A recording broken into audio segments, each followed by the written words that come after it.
Hi, I am Karen Wild, host of All Hits Radio in DJ Mode from Amazon Music. But more importantly, I'm here with Tate McRae. Hello. How are you? I'm doing so good. How are you? You are busy. I've been following your tracks on social media, not like a stalker, but following you nonetheless. Can you tell me a little bit about this event you just did? I mean, minutes ago. You just got off a private jet. Yeah, we just did a performance in the air. Yeah. Which was so strange. I mean, I've never stood up for that long in a plane before.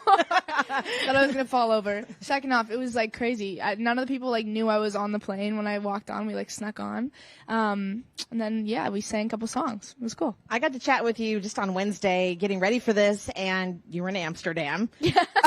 I saw you in Paris. I mean, what have your last few weeks really looked like? Well, we just finished tour yesterday. We finished in Paris. Europe was crazy. The most exhausting 3.5 weeks ever. But yeah, we're back in the U.S., so all the time zones are really messed up in my head right now. What does a typical day look like for you? Well, if I was at home, usually I would just get up, work out, go to the studio, or go to rehearsals or something. But I'm basically on tour this whole year, so yeah, wake up and go on tour. I want to take things all the way to the back. Your diehard fans know, maybe someone who's just getting to know you through some of the recent singles. You started as a dancer, as far as we saw, really on the big screen, little screen, with So You Think You Can Dance. Can you tell us a little bit more about your dance background in particular? Yeah, I started dancing when I was 6. And basically competed my whole life. Went on So You Think You Can Dance when I was 12. I was literally a fetus, such a baby. 12 years old, that's psycho. And yeah, it's really cool because now I'm able to obviously do both together, and I'm very lucky that I can do that. But yeah, I danced all the time and used to train 1 million hours a week, and I was really competitive. Yeah, I absolutely love that you have kept it as part of your aesthetic through the videos through and through. How do you balance sort of staying on top of your dance abilities and your vocal abilities at the same time? It's definitely hard. Busy schedule. I think it's honestly just staying healthy, working out all the time, making sure that you are eating the right foods and fueling your body. I mean, that's I feel a lot of the muscle memory is there based on the last 18 years of my life dancing. So yeah. So we're super excited for the album coming next week. Thank you. I used to think I could fly. Can you tell us a little bit about that title? Yeah, I mean, it's kind of a dark title. It kind of just talks about when you're younger, you look at life and anything seems possible when you grow up, and then I feel time goes on and you get exposed to the world's reality, and life becomes a little crazier. You get more fears, you get more insecurities, and I think I was just kind of just taking it from an 18-year-old's perspective, figuring out my life and figuring out who I am right now. We talked about this a little bit the other day. I wanted to take it to this platform too. You obviously have a big social platform. Everyone uses social media. Everyone's impacted by the positive sides of social media, the negative sides of social media. Totally. And I thought you had really great, just old world advice about tackling that sort of negativity that came through the social media. Yeah. What do you say to your fans about those kind of encounters that they might be experiencing on their own? I mean, I think it's so hard right now. I think it's just honestly very good to know that everyone's feeling the exact same way. I think we're all way more similar than we think. We're all looking at social media and thinking that we want to be someone else. Mm-hmm. And I find a little bit of comfort in that. Yeah. Everything looks greener on the other side. But yeah, I mean, get off your phone and go surround yourself with people who you really like and who make you feel good. Because, otherwise it's just going to be so detrimental to your mental health. Yeah. Now, speaking of social media in the positive light, because we have fans checking in from the chat. And I love that they call themselves the Tater Tots. You guys, I love you for that. We've got one question here. Which is your favorite song on the album right now? Maybe I Still Say Goodnight. I wrote that one with Phineas. Okay. And it was a very cool process just writing the song. So that one's my favorite. And it closes out the album, which is really beautiful. So I know you've worked with Phineas before on songwriting and Billy. What other songwriters and producers did you work on this project with? Lots. Greg Kirsten, he's incredible. Blake Slatkin, Charlie Puth, Alexander 23, Russ Shell. I mean, honestly, some of the greatest, most talented people that I love them so much. I love this question from Julie Bean 888. Will you be dropping the U.S. version of vinyl? I don't know. I'll have to. Now we know there's interest. Probably. I think so. I mean, I've been signing a shit ton of vinyls, so I sure hope that they get released. Better get some fan hands. So more about the album. I'm just curious about the process. How do you know that the album is ready? I'm ready to hand it over to the label and let the fans have it now. I don't think you ever know if an album's ready or not. At least in my experience, I'm such a perfectionist with songs, so I could have ripped this album to shreds and, replaced it with a whole new set of 13 new songs and rewritten them. But, at some point you just gotta give the world what you've heard over and over and over again, because it's obviously like fresh to their own ears, and, just put it out there. So when you're on your downtime, what do you do? Like, just for you? Watch trashy reality TV shows. Nice.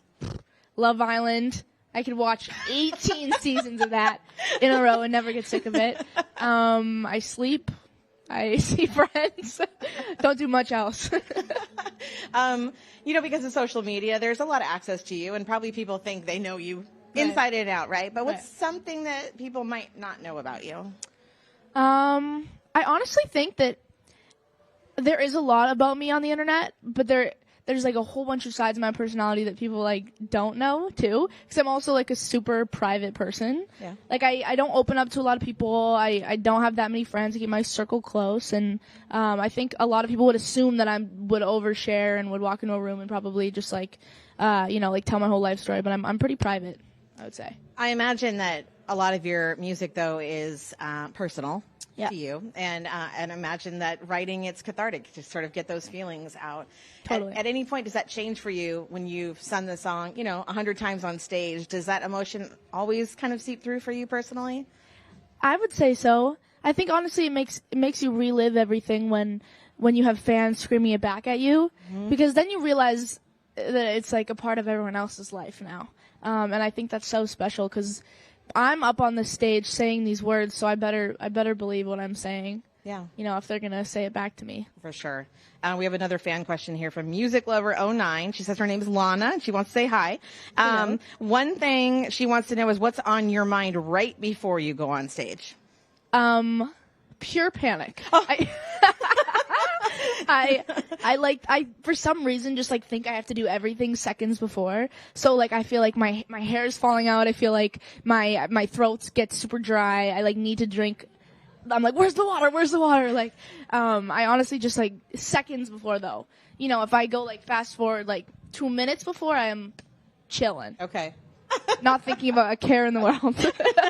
I haven't met a person yet who just doesn't want to get backstage. They got to get that VIP now, right? Not just go to the show. What does backstage at your show really look like? Chaos.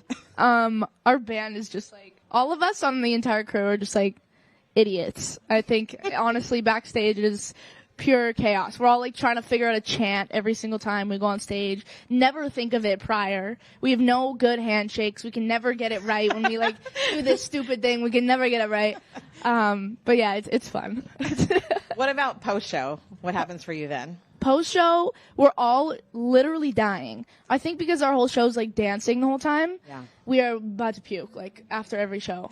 I mean, it's adrenaline is high and we're running around, but we're all exhausted. Now, you have been touring a lot, right? I saw you in the States. We've just talked about how you were overseas. Yeah. What are some crazy fan moments for you? Crazy in the best way. Well, the other day in Paris, we were at a meet and greet, and a fan got down on one knee and proposed. And literally gave me a ring and stuff. And she was shaking. I was like, what do I say? But honestly, the fans they're crazy, especially in Europe. They give me crazy gifts. They're super loud, super chaotic, and I love them for it. What about, you told me the other day about a fan encounter where maybe a tattoo was coming out of things? Oh yeah. Yeah. I signed a tattoo mid-show, and I'm pretty sure they got it on their chest, which is very scary because my printing isn't very good. So I'm going to need that follow-up on social media. I need to see that. So let's talk more about the album. I'm super excited to have you take over our pop culture playlist next week. You're on the cover, all the music's featured, and you giving all the tidbits about the songs. What's one thing that you would want fans to know before they listen? What takeaway would you want them to have? keep your mind open. I think there are so many, you have to be in a really open space to like listen to the album, because I hit them with, things that are super, super personal to me and really intense songs. And then there's a lot of songs that are just like feel good, FU songs that I think are like could be kind of empowering to people. And so it's honestly just like taking it as it is and really listening to the lyrics and getting yourself into that mood that I'm talking about in the lyrics. What creative things inspire you? Other music, other kinds of arts? When you hear a really, really good song, all I want to do is write. Yeah. And that's like very rare that I'll find one song that I will be like, wow, I want to get into the studio right now and write something like this. But yeah, good movies, good TV shows. I've written about TV characters before. Love Island characters? Not yet. Those are too real.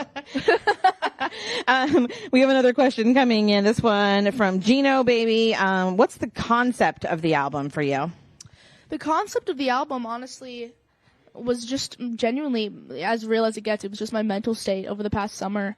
I moved to LA for the first time, and if you look at it from a big perspective, I sound like a bit of a shit show because I was having an identity crisis when I wrote this album, which I think is so special because now I'm going to look back in 5 years and just read my 18-year-old diary and just, hear the heartbreak I went through and going through friends and figuring my life out and figuring myself out. And I think it's just honest, very honest in that sense. What is your actual writing process? So when you come up with an idea, are you jotting it down on paper? Are you putting it in your phone and notes? Yeah, I put down a lot of like one-liners in my phone. Like I'll think of like little rhymes and put them in my notes, or I'll just like go into the studio and start like freestyling to a guitar loop or something, which is cool. I'm always curious to know, when was the moment that you fell in love with music? Was it a particular song? Were you at an event?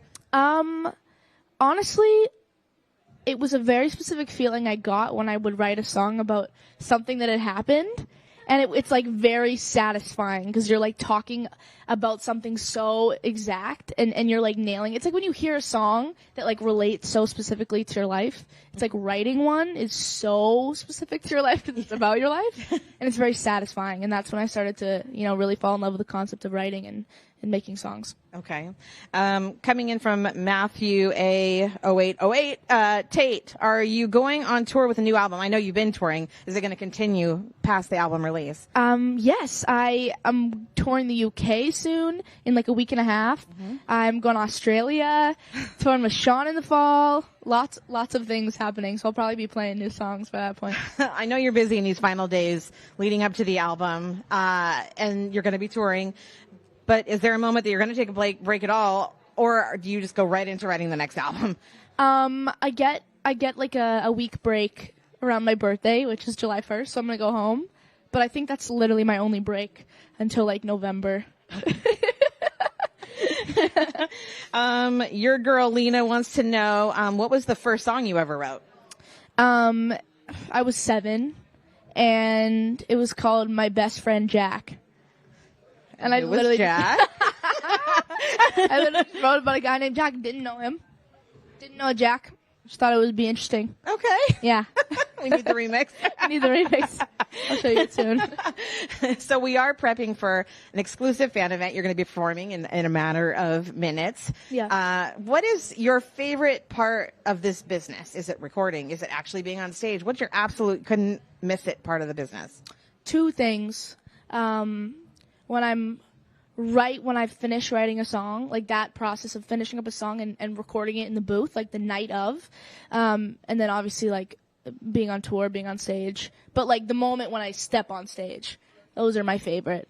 The in-betweens, but like, writing and being on stage is definitely like top tier for me. Who's your safe space? Who do you share a song with first? Who do you trust to give you advice?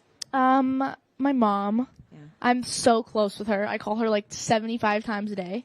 Literally, if I'm talking to anyone, I'm talking to my mom. She honestly just like knows everything about me, and I am so unbelievably real with her, and we're super close. So Amazing. Well, we're so excited for the album. Thank you.